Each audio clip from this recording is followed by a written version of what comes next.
भी ना झूठी तारीफ करते हैं। नहीं कमला, मैं झूठ नहीं बोल रहा। तुम सच में बहुत सुंदर हो। तू जानती है ना, हेम दादा की बेटी है और दादा इतने बड़े आदमी हैं। और तू, तेरे ना घर का पता ना खानदान का। हमने तुमसे क्या कहा कि देर तो पहले ही बहुत हो चुकी है, अभी भी कुछ नहीं बिगड़ा है। सब कुछ वापस आ सकता है अगर तुम चाहो तो।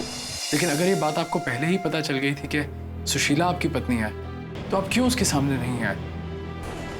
ये बात मुझे समझ में नहीं आई। इसकी सबसे बड़ी वजह हेम है। ये कहीं आनंदो भट्टाचार्य जी की बेटी हेम की बात तो नहीं कर रहे हैं आप? हाँ, मैं उसी की बात कर रहा हूं। सुशीला से शादी करने से पहले मैं हेम से बहुत मोहब्बत करता था, मगर हालात के आगे मजबूर होकर मुझे सुशीला से शादी करनी पड़ी। जिस दिन मेरी शादी हुई उसी रात सुशीला मुझसे बिछड़ गई। मैंने उसको बहुत ढूंढने की कोशिश की, मगर मेरी हर कोशिश नाकामयाब रही।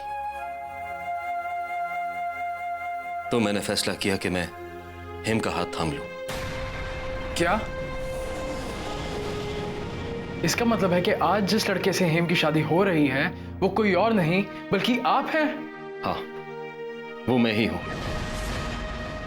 जब तक सुशीला की याददाश्त वापस आई तब तक बहुत देर हो चुकी थी। मैं समझ ही नहीं पा रहा था कि क्या करूं, कहां जाऊं। हेम का दिल तोड़ूं या सुशीला का विश्वास खत्म करूं। लेकिन अब जो भी हो, हर हाल में दोषी मैं ही कहलाऊंगा। इसमें तो कोई दो राय की बात नहीं है रोमेश बाबू, की गलत तो आप ही हैं। सच बात तो यह है कि जब तक आपको लगा कि किसी को कुछ पता नहीं चलेगा, तब तक आप एक दिल में छुपे रहे। और जब मैंने सुशीला का हाथ थामना चाहा तो आप दिल मिला उठे। आपसे बर्दाश्त नहीं हुआ क्योंकि आप जैसे लोग सिर्फ अपने दोनों हाथ घी में डूबे रहने देना चाहते हैं। रोमेश बाबू, आपने एक साथ कई जिंदगियों को धोखा दिया है। पहले आप कमला को धोखा देते रहे, हर घड़ी उसे तड़पने के लिए छोड़ दिया। फिर आपने हेम के प्रेम का नाजायज फायदा उठाया और अब आप निकल पड़े हैं सुशीला के विश्वास का खून करने के लिए। और अगर आपको लगता है कि ये सब बातें बताकर आपको मुझसे कोई मदद मिलने वाली है, तो ये गलतफहमी अपने मन से निकाल दीजिए और चले जाइए यहां से।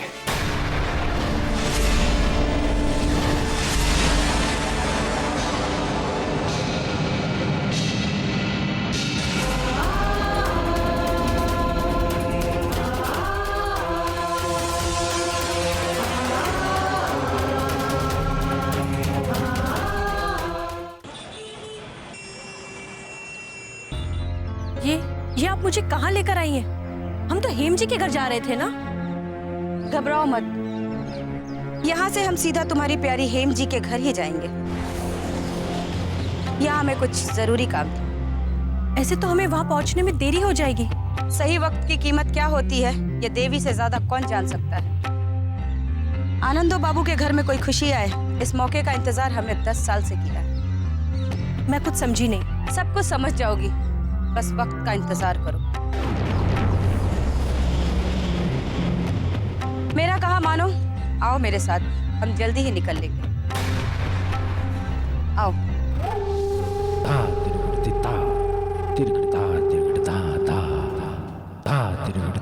तुम बैठो।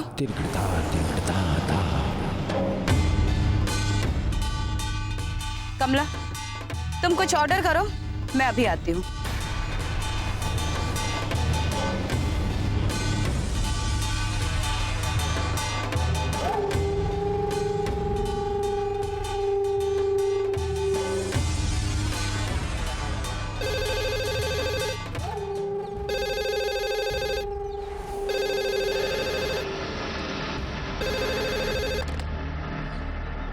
हमें तुम्हारे ही फोन का इंतजार था। मुझे आपकी बातों में आना ही नहीं चाहिए था। आप मुझे यहाँ धोखे से लेकर आई है, मगर मैं यहाँ एक पल भी नहीं रुक सकती। बेशक जाओ, पर जाते जाते हमारी एक बात गौर से सुन लो।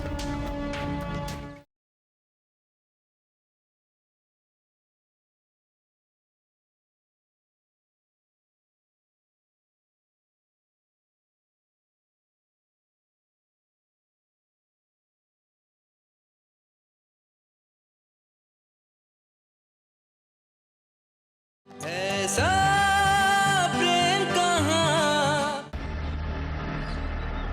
हमें तुम्हारे ही फोन का इंतजार था।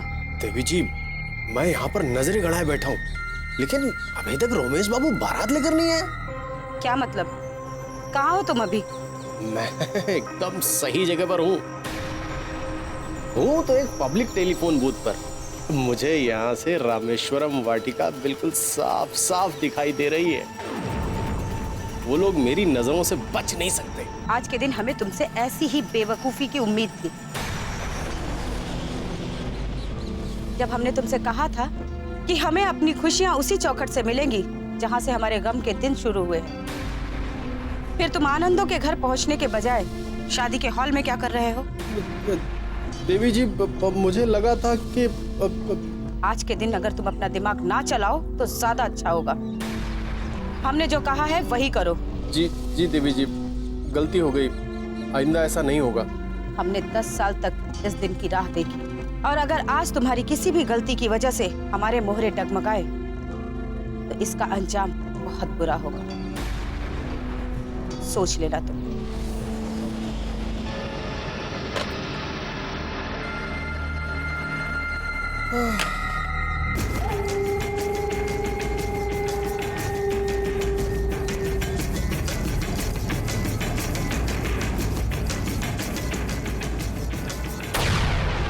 अब हमें निकलना चाहिए।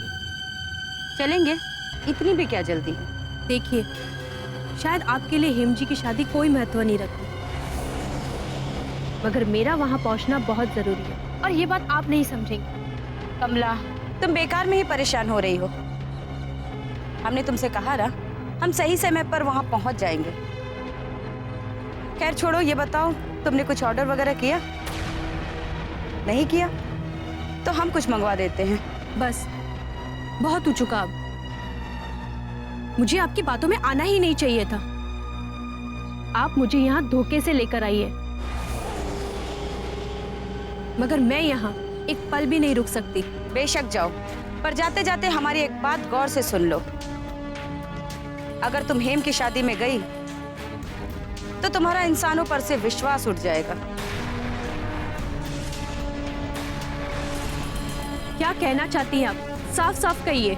यही कि वहां एक ऐसा धोखा तुम्हारा इंतजार कर रहा है जिसके बारे में तुम सोच भी नहीं सकते। ये क्या कह रही हैं आप? आप होश में तो हैं? मैं समझ सकती हूँ कि इस समय तुम्हें हम पर कितना गुस्सा आ रहा होगा कि जिस हेम की शादी के लिए तुम इतनी उतावली हो रही हो, जानती भी हो कि उसके होने वाले पति का क्या नाम है? कौन है वो? क्यों नहीं जानती ना? मैं बताती, क्योंकि ये सवाल तुम्हारे घर की सुख शांति से जुड़ा हुआ है। क्या कहना चाहती हैं आप? साफ साफ कहिए। तो सुनो, हेम का होने वाला पति कोई और नहीं, रमेश बाबू है।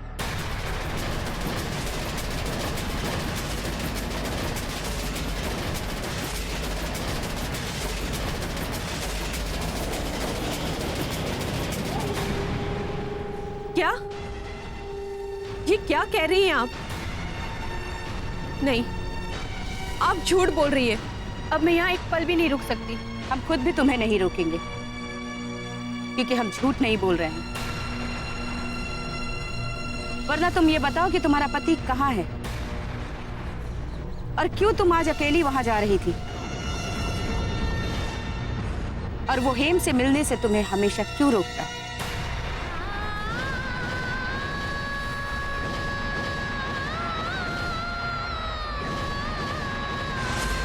अच्छा एक बात बताओ, तुम वहाँ और किससे मिली? आप तो मुझसे ऐसे पूछ रहे हैं जैसे आप उनके घर के एक एक लोगों को जानते हैं। नहीं, ऐसी बात नहीं है। मैं उनके घर वालों को क्यों जानूंगा? मैं तो ऐसे ही पूछ रहा था। अगर तुम्हें बुरा लगता है तो मैं नहीं पूछूंगा। हेम जी को बहुत से काम रहते हैं, तो ऐसे में वक्त निकाल पाना थोड़ा मुश्किल होता है, इसलिए नहीं आई होंगी। सही कहा, काम हो सकता है। एक काम करती हूँ, मैं कल ही उनके घर चली जाती हूँ, इसी बहाने सुशीला से भी मिल लूंगी। तुम वहां नहीं जाओगी। क्यों? मैंने कहा ना, तुम उनके घर नहीं जाओगी। और वैसे भी सुशीला उनके घर पे नहीं। क्या करूंगी? कहाँ जाऊंगी मैं अब? हिम्मत से काम लो कमला। मैंने तुम्हें ये सारी बातें इसीलिए बताई हैं कि तुम अपने पति के बढ़ते हुए गलत कदम को रोक सको। जिस आदमी को मेरा प्यार नहीं रोक पाया, उसे मेरा गुस्सा वापस नहीं ला पाएगा। यूं रोने से कुछ नहीं होने वाला है। ये दुनिया ऐसी ही है, छीन कर लो वरना ये कुछ नहीं देती। चलो मेरे साथ। नहीं, अब मुझे कहीं भी जाने की हिम्मत नहीं है।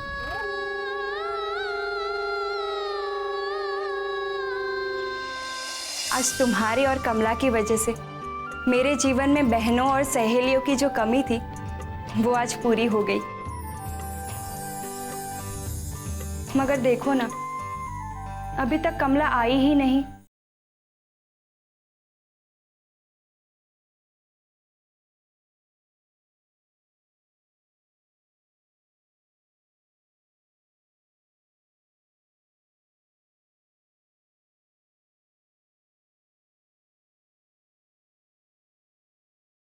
ऐसा प्रेम कहाँ।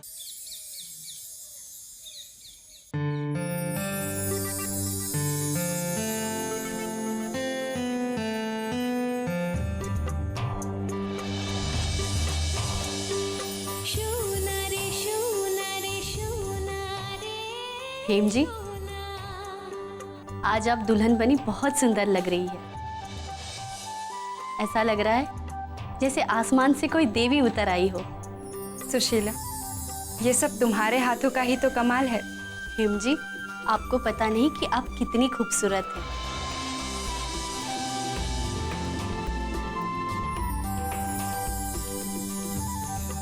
देखना, आज सबकी नजर आप पर से हट ही नहीं पाएगी। ऐसे में कहीं आपको नजर ना लग जाए। सुशीला, आज तुम्हारी और कमला की वजह से मेरे जीवन में बहनों और सहेलियों की जो कमी थी वो आज पूरी हो गई। मगर देखो ना, अभी तक कमला आई ही नहीं। वो भी आ जाएगी, मगर कभी कभी उसे लेकर बड़ा दुख होता है कि वो बेचारी अपने पति के लिए दिन रात एक कर बैठी है, और वो है कि उन्हें इसकी जरा भी परवाह नहीं है। तुम सही कह रही हो सुशीला। मैंने भी यही सोचा था कि एक बार बारीन के साथ बैठकर पूछूं कि ऐसी कौन सी वजह है जो उन दोनों में इतनी बनती ही नहीं। मगर आपको अभी ये सोचने की जरूरत नहीं है। आप बस रमेश बाबू के बारे में सोचिए ताकि आपका चेहरा खिला रहे।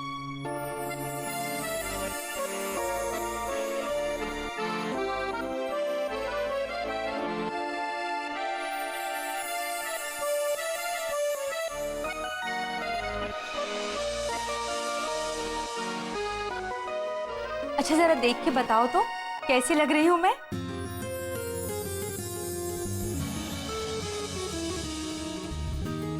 कुछ कमी तो नहीं रह गई? कक्की, अब तो मुझसे भी कई ज्यादा सुंदर लग रही हैं। और परी, तुम तो सच में परी जैसी ही लग रही हो। और हेमदी, आप तो आज दुनिया की सबसे प्यारी दुल्हन लग रही हैं आज। अरे तुम लोगों ने मुझे दुल्हन बने हुए देखा ही कहाँ था? वरना तो ऐसा कहने से पहले जरा सोचती पता है, जब मैं दुल्हन बनी थी ना तो पूरे गांव में शोर हो गया था कि कक्की दुल्हन बनी, कक्की दुल्हन बनी।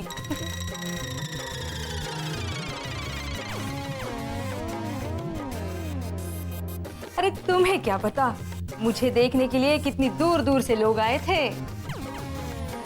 पर कक्की, गांव के लोग तो बताते हैं कि वो लोग ये देखने आए थे कि वो लोग कौन है जो आपके लिए बारात लेकर आए हैं। तू चुप कर, तुझे क्या पता।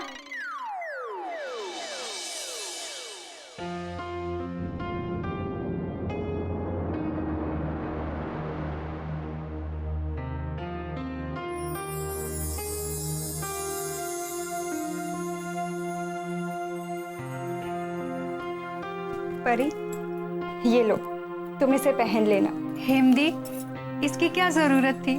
अरे जरूरत कैसे नहीं थी, रख लेना, महंगा होगा। और हेम ने तो इतने सारे जेवर पहने हैं, उसे क्या फर्क पड़ता है, उसके पास तो सब है, तू रख ले। अच्छा बेटा, अब तू पूरे समय हेमदी के साथ ही रहना, उनका ख्याल रखना। हेम बेटा, भी जरा टाइम का ख्याल रखो। सभी मेहमान रामेश्वरम वाटिका पहुंचने शुरू हो गए हैं और हमें भी वहां पहुंचने में अब देर नहीं करनी चाहिए। कल तक मेरी गोद में खेल रही थी मेरी बेटी, आज मेरे सामने दुल्हन बनी खड़ी है।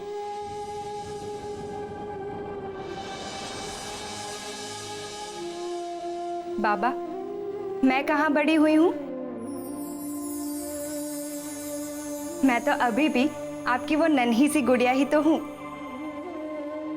तो मेरी छोटी सी गुड़िया ही है बेटा। आज तुझे देखकर एहसास हुआ कि बेटियों को क्यों लोग पराया धन कहते हैं।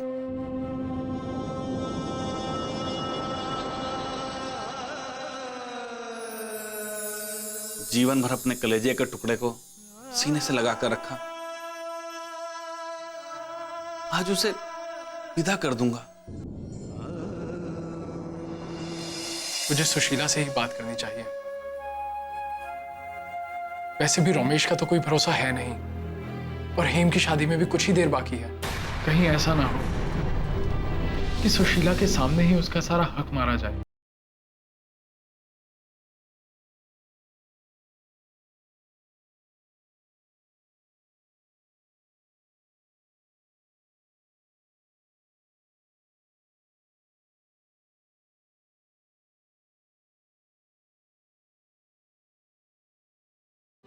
ऐसा प्रेम कहाँ, आज उसे विदा कर दूंगा।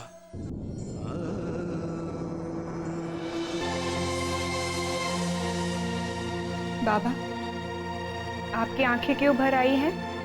ये तो खुशी के आंसू हैं।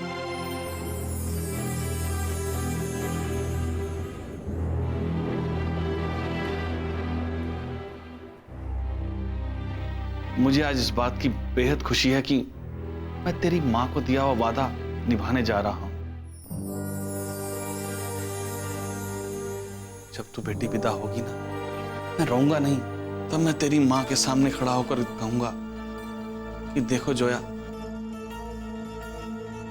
मैंने तेरे बच्चों की जिम्मेदारी एक पिता बनकर नहीं, एक मां बनकर भी निभाई है। भले ही खुशियों को हमारे घर का दरवाजा खोजने में थोड़ी मुश्किल हुई हो, मगर बेटी आज वो पल आ गया। बाबा, इस बार मुझे पूरी उम्मीद है कि हमारे जीवन से गम के बादल हमेशा के लिए छट जाएंगे और खुशियों भरी बरसात होगी। अब आपको फिक्र करने की कोई जरूरत नहीं है, अब सब कुछ ठीक होगा। अरे बाबा, मैं भी इसको कब से यही समझा रही हूँ कि अब तुझे चिंता करने की कोई जरूरत नहीं। तेरे जाने के बाद मैं हूं ना दादा का ख्याल रखने के लिए। हाँ हाँ कक्की, तुम बिल्कुल ठीक कह रही हो। अब तक जैसे अच्छा हो रहा है आगे भी अच्छा ही होगा।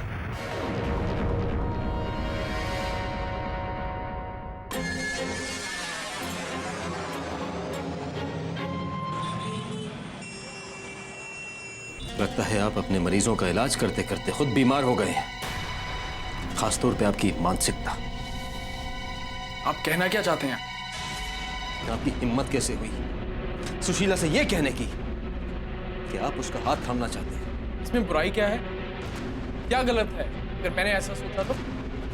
इसमें क्या गलत है यह जानने के बावजूद कि सुशीला शादीशुदा है, उसके बाद भी आप सुशीला को दूसरा ब्याह रचाने का सपना दिखा रहे हैं। बस बहुत बोल लिया आप। आप होते कौन है मेरे पर्सनल मैटर्स में बोलने वाले? कौन है आप? मैं सुशीला का पति हूं। आप ये क्या कह रहे हैं रमेश बाबू? आप होश में तो हैं? हाँ, ये सच है, सुशीला मेरी पत्नी है। मगर आप तो कमला के पति हैं, फिर ये कैसे हो सकता है? यही सच है, सुशीला मेरी पत्नी है। हमारी शादी कुछ ऐसे हालात में हुई, ना वो मुझे देख पाई ना मैं उसे देख पाया। मैं उसको विदा करा कर वापस ला रहा था, इतने में तूफान आ गया। वो तूफान की चपेट में आ गई और मैं कुछ भी नहीं कर पाया। मेरी बात का यकीन कीजिए, यही सच है। उस रात मुझसे अलग होने वाली औरत कोई और नहीं बल्कि सुशीला थी। रमेश जो कह रहा था उसकी बातों में सच्चाई नजर आ रही थी। सुशीला ही उसकी पत्नी है। लेकिन मैं सुशीला को यह बात कैसे बताऊं कि आज तक जो इंसान उसकी सबसे अच्छी दोस्त के साथ समय बिता रहा था वही उसका पति है,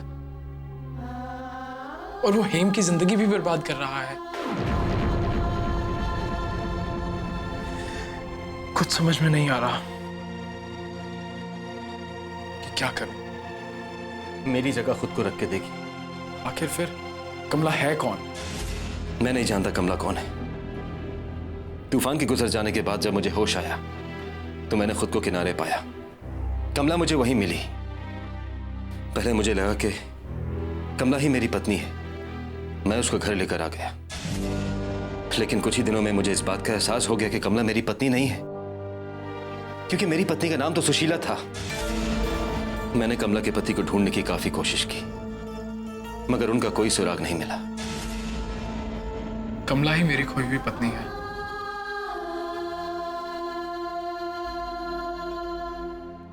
कैसे ये बात सुशीला और कमला को बताऊं? मगर बतानी तो पड़ेगी ही। मुझे सुशीला से पहले बात करनी होगी, उसे ही सारा माजरा समझाना होगा। सुशीला एक स्ट्रॉन्ग और समझदार लड़की है, वो सारी बात को समझेगी भी और कमला को सारी सिचुएशन समझा भी पाएगी। हाँ, मुझे सुशीला से ही बात करनी चाहिए। वैसे भी रमेश का तो कोई भरोसा है नहीं, और हेम की शादी में भी कुछ ही देर बाकी है। कहीं ऐसा ना हो कि सुशीला के सामने ही उसका सारा हक मारा जाए, और जब तक उसे ये बात पता चले तब तक बहुत देर हो चुकी हो। अब मुझे और देर नहीं करनी चाहिए।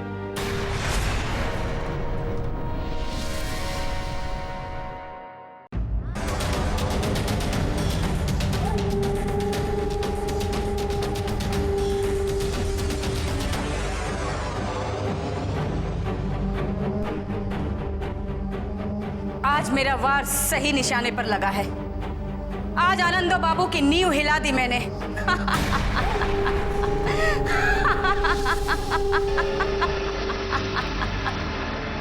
आज से आनंदो के जीवन में अमावस की काली रात ही नहीं, दिन भी काला होगा, और वो पूरी जिंदगी इस अंधेरे को कभी नहीं भूल पाएगा, मरते दम तक नहीं भूल पाएगा।